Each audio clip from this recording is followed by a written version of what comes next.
హైదరాబాద్ బేగంపేటలో ఓ కుటుంబం కిరోసిన్ పోసుకొని ఆత్మహత్య యత్నం చేసింది.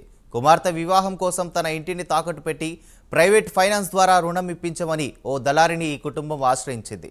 దళారి వారిని మాయమాటలతో నమ్మించి రుణం కావాలంటే ముందుగా సంతకాలు చేయాలని చెప్పాడు.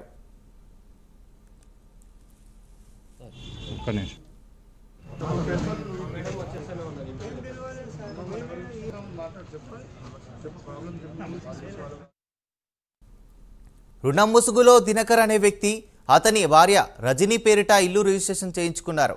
బేగంపేట ప్రకాష్ నగర్లో ఉన్న ఇంటిని తాకట్టు పెట్టి హైదర్గూడ మహారాష్ట్ర బ్యాంకులో దినకర్ ₹1 కోటి రుణం తీసుకున్నారు. ఇంటిని జప్తు చేసేందుకు బ్యాంక్ అధికారులు రావడంతో తాము మోసపోయామని తెలుసుకున్న భరత్, అనసూయ, భూషణ్ అనే వ్యక్తులు కిరోసిన్ పోసుకొని ఆత్మహత్య యత్నం చేశారు. జరిగేటువంటి చాలా వికృతమైనటువంటి అన్యాయం ఇది.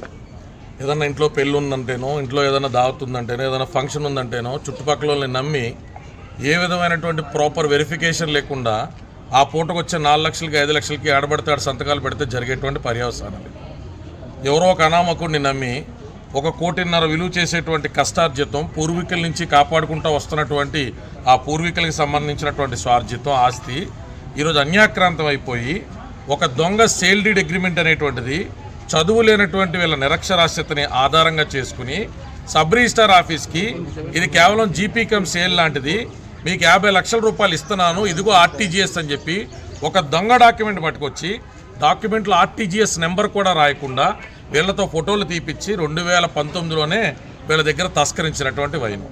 అయితే ఇందులో విచిత్రం ఏంటంటే చీటింగ్ చేసినోడికి కూడా ఇమీడియట్గా తెల్లారిపోద్దున్నే బ్యాంకులో ₹1 లక్షలాది లోన్ అనేటువంటి శాంక్షన్ అవ్వడం, ఇది ఏంటి, ఏ రకమైనటువంటి సిండికేటు, ఏం జరుగుతుంది అనేటువంటిది పోలీసులకు కూడా అర్థం కానటువంటి విషయం.